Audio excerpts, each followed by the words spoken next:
हरे कृष्ण। कामिका एकादशी श्रावण मास की।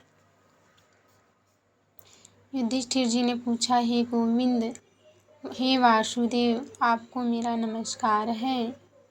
श्रावण गुजरात महाराष्ट्र के अनुसार आषाढ़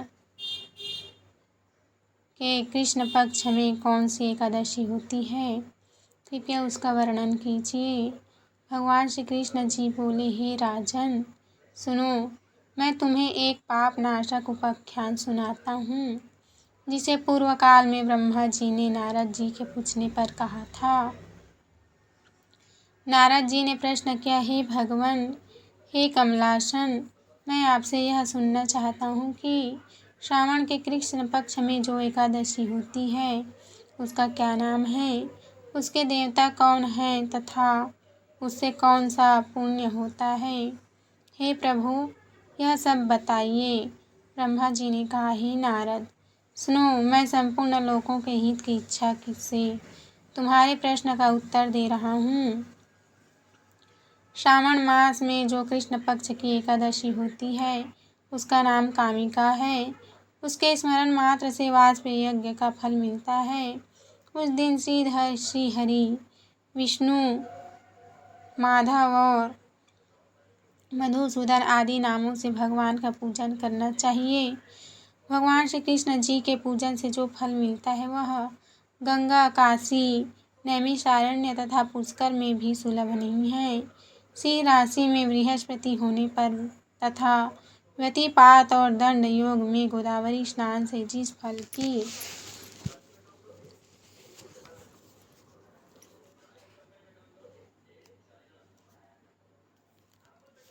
की प्राप्ति होती है वही फल भगवान श्री कृष्ण जी के पूजन से भी मिलता है। जो समुद्र और वनस्पति सहित समूची पृथ्वी का दान करता है तथा जो कामिका एकादशी का व्रत करता है वे दोनों समान फल के भागी माने गए हैं। जो ब्याई हुई गाय को अन्याय सामग्रियों सहित दान करता है उस मनुष्य को जिस फल की प्राप्ति होती है वही कामिका एकादशी का व्रत करने वाले को मिलता है। जो नरश्रेष्ठ श्रावण मास में भगवान श्रीधर का पूजन करता है उसके द्वारा गंधर्वों और नागों सहित संपूर्ण देवताओं की पूजा होती है। अतः पाप भीरु मनुष्यों को यथाशक्ति पूरा प्रयत्न करके कामिका एकादशी के दिन श्रीहरि का पूजन करना चाहिए। जो पाप रूपी पंख से भरे हुए संसार समुद्र में डूब रहे हैं उनका उद्धार करने के लिए कामिका एकादशी का व्रत सबसे उत्तम है। अध्यात्म विद्या परायण पुरुषों को जिस फल की प्राप्ति होती है उससे बहुत अधिक फल कामिका एकादशी व्रत का सेवन करने वालों को मिलता है। कामिका एकादशी का व्रत करने वाला मनुष्य रात्रि में जागरण करके न तो कभी भयंकर यमदूत का दर्शन करता है और न ही कभी दुर्गति में ही पड़ता है।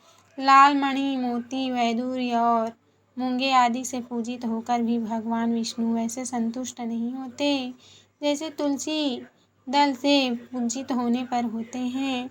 जिसने तुलसी की मंजरियों से श्री केशव का पूजन कर लिया है वह उसके जन्म भर का पाप निश्चय ही नष्ट हो जाता है।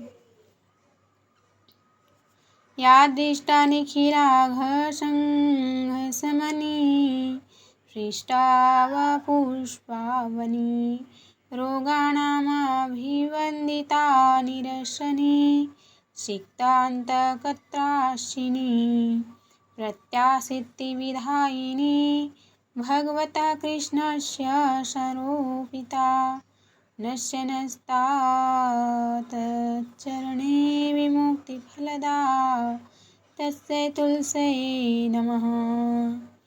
जो दर्शन करने पर सारे पाप समुदाय का नाश कर देती है, स्पर्श करने पर शरीर को पवित्र बनाती है, प्रणाम करने पर रोगों का निवारण करती है, जल से सींचने पर यमराज को भी भय पहुंचाती है, आरोपित करने पर भगवान श्री कृष्ण जी के समीप ले जाती है और भगवान के चरणों में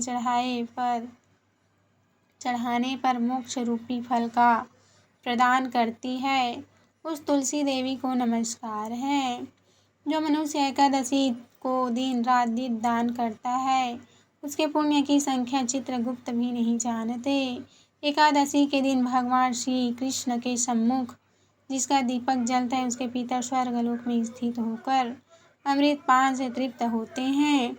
घी या तिल के तेल से भगवान के सामने दीपक जलाकर मनुष्य देह त्याग के पश्चात करोड़ों दीपकों से पूजित हो स्वर्गलोक में जाता है। भगवान श्री कृष्ण जी कहते हैं, युधिष्ठिर, यह तुम्हारे सामने मैंने कामिका एकादशी की महिमा का वर्णन किया है। कामिका सब पातकों को हरने वाली है, अतः मानवों को इसका व्रत अवश्य करना चाहिए। यह स्वर्गलोक तथा महान पुण्य फल प्रदान करने वाली है। जो मनुष्य श्रद्धा के साथ इसका महात्मा श्रवण करता है वह सब पापों से मुक्त हो जाता है और अंत में श्री विष्णु लोक में जाता है। लो कामिका एकादशी माता की जय। लो श्री हरि नारायण स्वामी की जय।